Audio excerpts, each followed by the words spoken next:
Hello guys! Welcome to my channel! Kumusta na kayo guys? Ang gagawin ko uli sa inyo ngayon ay sweet potato, crispy Japanese sweet potatoes guys, kamote. Ngayon ito ganitong hiwa, manipis. And manipis lang siya pahaba. Ganyan. Ganyan. Ganyan siya. Ngayon, ibabad nyo sa tubig.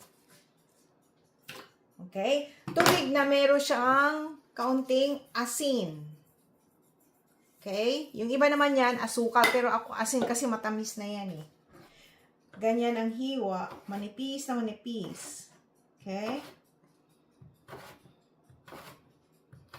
Iprito natin siya guys sa kaunting oil na gagawa tayo ng caramel sugar.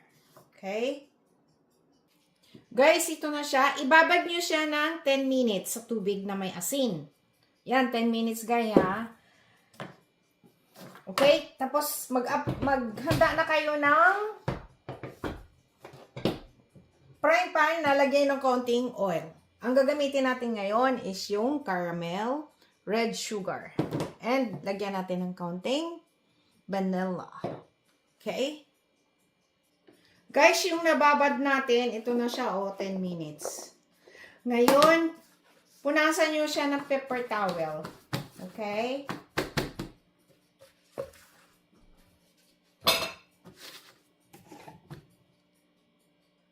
Punasan nyo ng mabuti, guys, na kailangan tuyo ang sa pagprito kasi tawag dito, pag basa, tatalsik sa mantika.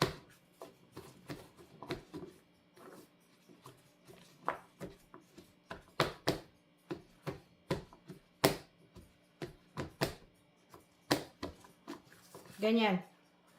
Okay? Ngayon, ipiprito na natin siya. Wait lang, maghanda ako ng kawali para sa pagprito. Gamitin natin tong red sugar. Here we go. Guys, ito na siya, oh. Ngayon, mantika. Ganyan ang konti mantika. Huwag masyadong, huwag nyo masyadong paswimmingin sa mantika, kaunti lang. Yun.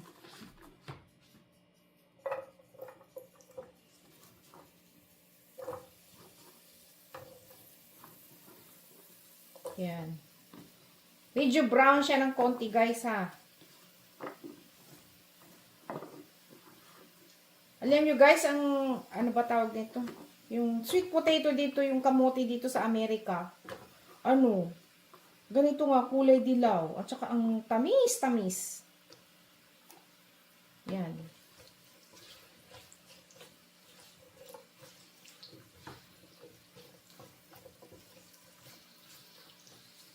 Yan, prituhin mo siya guys ng dilaw. Huwag masyadong maraming mantika.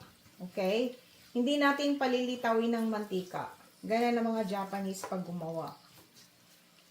Paborito ng anak ko ito noon. Ano, pang merienda. Here we go. Ito na siya guys, oh. Pero kailangan nyo brown guys, ha. Yan.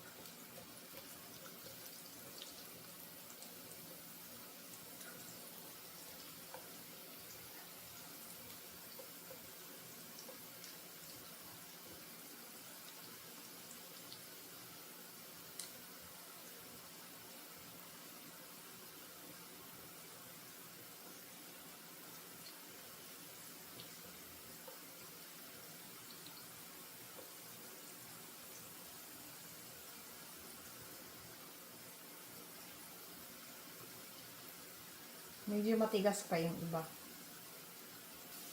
Guys, ganito na siya, oh. Medyo brown na siya ng konti. So, lagyan, ano lang to guys, ha? Kalahati nung kamote, ayan, oh. Good for one person lang to guys. Tapos, i-caramel nyo yung sugar. Magka-caramel na yan siya, eh. 2 tablespoon guys, ha. Yan, magkakaramel na yan siya mamaya-maya. Yan.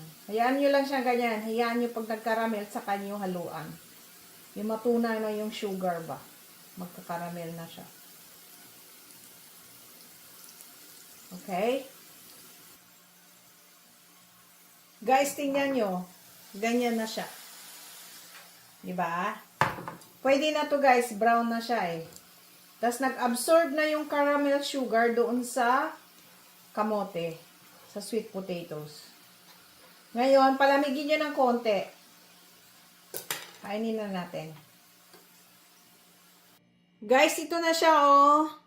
Napakadali lang siya. Quick and easy. Sweet. Crispy sweet potatoes. Bakit naging crispy guys? Kasi yung sugar na caramel nag-cover na doon sa kamote. Ayan oh.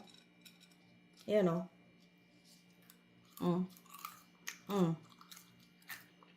Crispy na siya. Crispy na siya.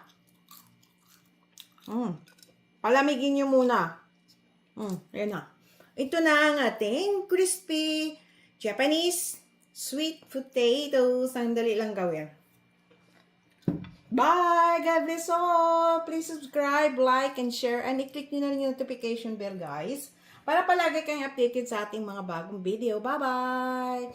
Pakishare naman ang mga video ko, guys. Para, tawag nito, madagdagan naman yung aking subscriber. God bless all!